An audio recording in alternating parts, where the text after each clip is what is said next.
Today, we will have some basic knowledge about what is CPC, that is Civil Procedure Code, and why was it enacted. So, without wasting any time, let's begin with the question and answers round. And let's start gaining some basic knowledge about the Civil Procedure Code. Let's start with the first question, which is where it appears to the court to be just and convenient, the court may order to appoint a receiver of any property. This concept is enumerated under which of the following rules? The options are A. Rule 1, B. Rule 2, C. Rule 3, or D. Rule 4. The correct answer to this question is option E, that is Order 49, Rule 1 talks about the appointment of a receiver of any property. So now let us understand what does this order and rule states and means.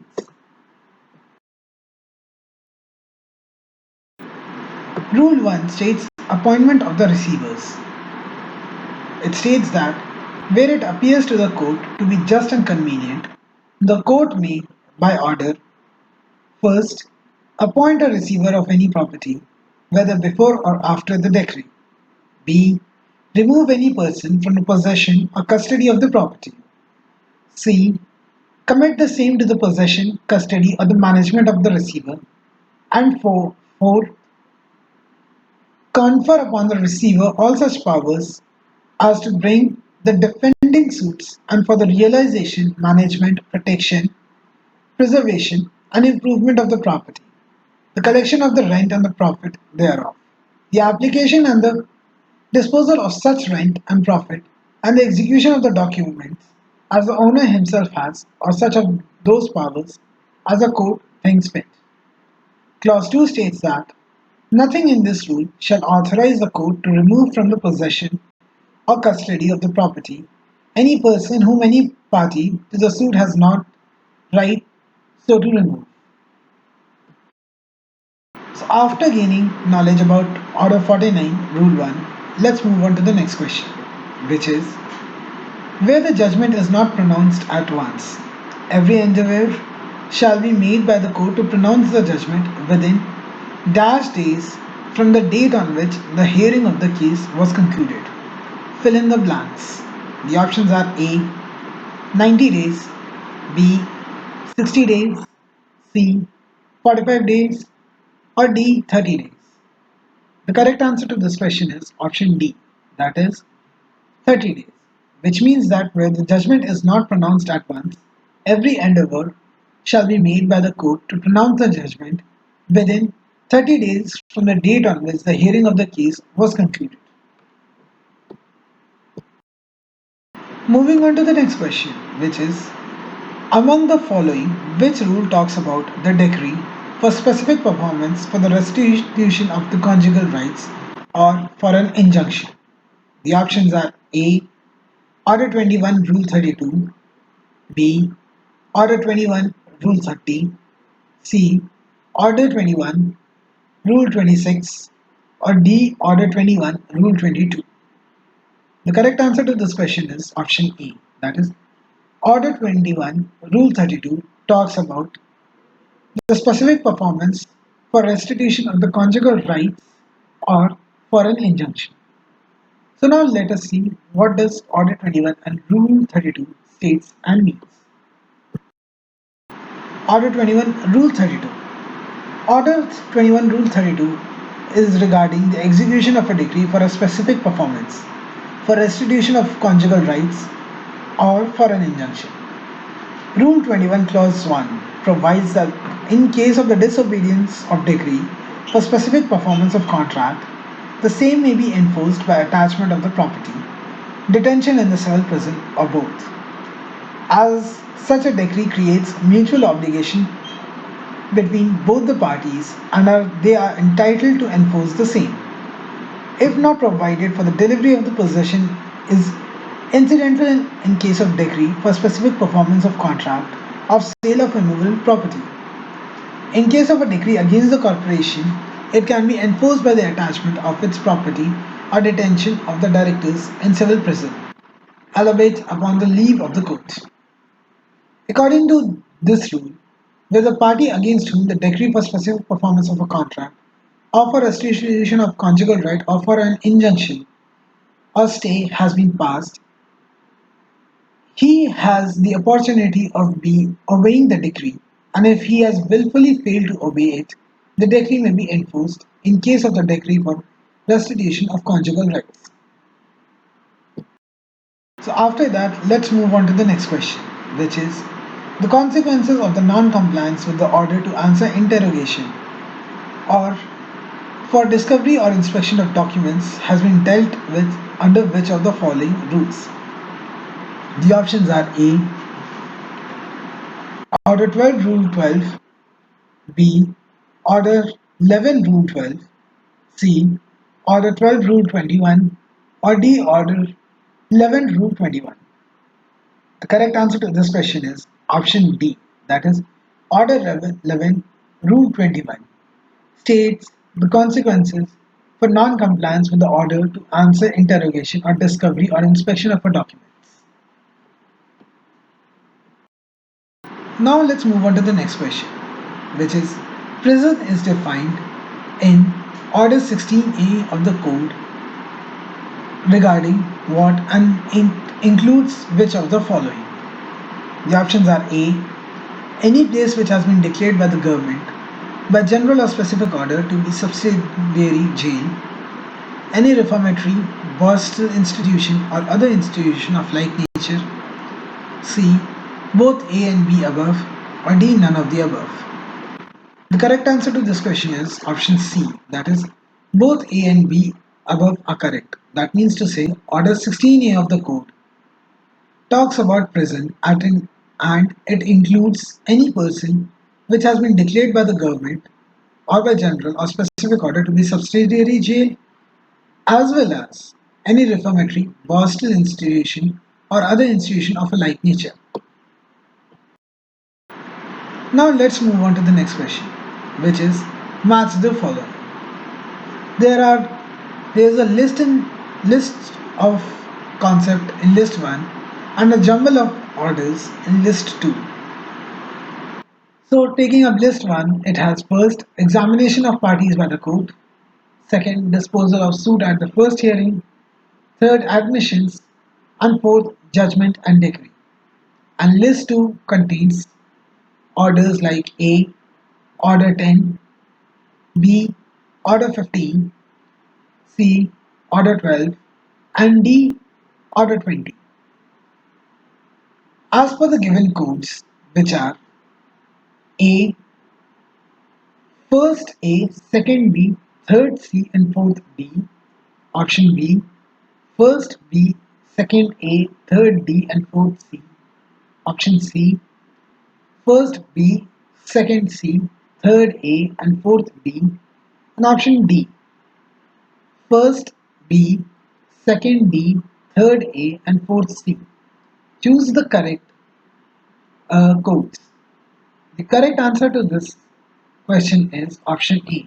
That means to say first goes with A, second goes with B, third goes with C, and fourth goes with D.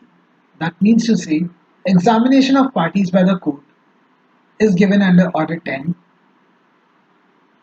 Disposal of suit at the first hearing is given under Order 15.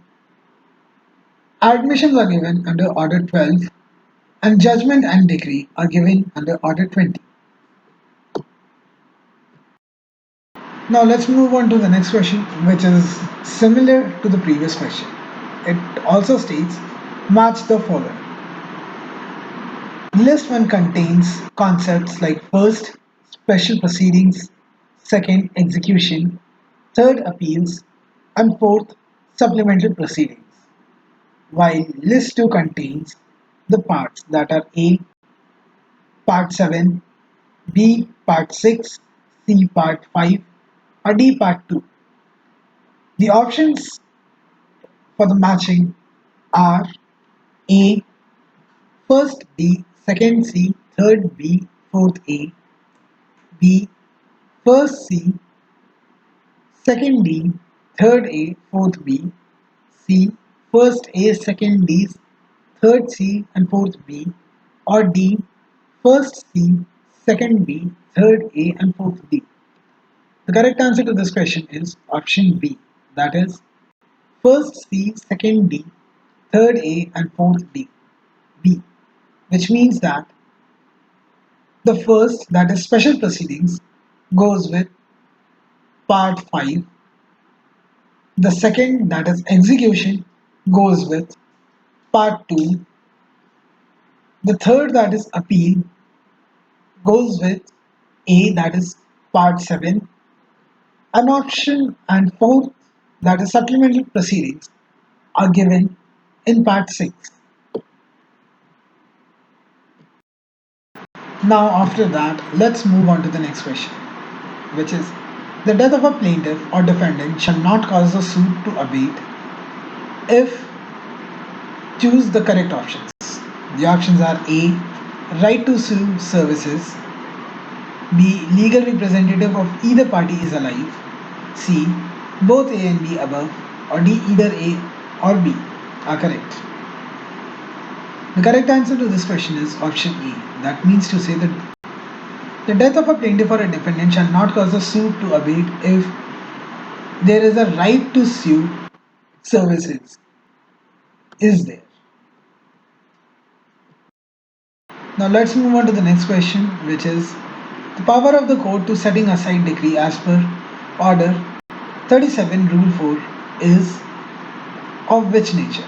The options are A, it is mandatory, B, it is discretionary, C, it is directory, or D, both A and C above are correct. The correct answer to this question is option B, that is the power of a court to setting aside decree as per the Order 37 Rule 4 is discretionary in nature. That means to say the court has a power to decide whether to set aside a decree or not. It is not mandatory for the court to set aside, but only a discretionary power that gives court the liberty to analyze the facts and circumstances and come to a conclusion that whether the decree to be set aside or not. Now let us know what does Rule 4 states. Rule 4 states power to set aside decree. This means that after decree, the court may, under special circumstances, set aside the decree and if necessary stay or set aside execution and may give leave to the defendant to appear to summons and to defend the suit if it seems reasonable to the court so to do and on such terms as the court may think fit. So now let's move on to the next question, which is mark the incorrect statement. The options are A, issues arise when a material proposition of fact or law is affirmed by the one party and denied by the other. Option B, the court shall frame issues only from the contents of the documents produced by either party.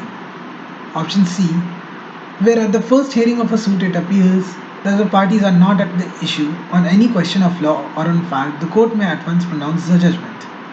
Or option D, none of the above. The correct answer to this question is option B, that is, the court shall frame issues only from the contents of the documents produced by either party is incorrect.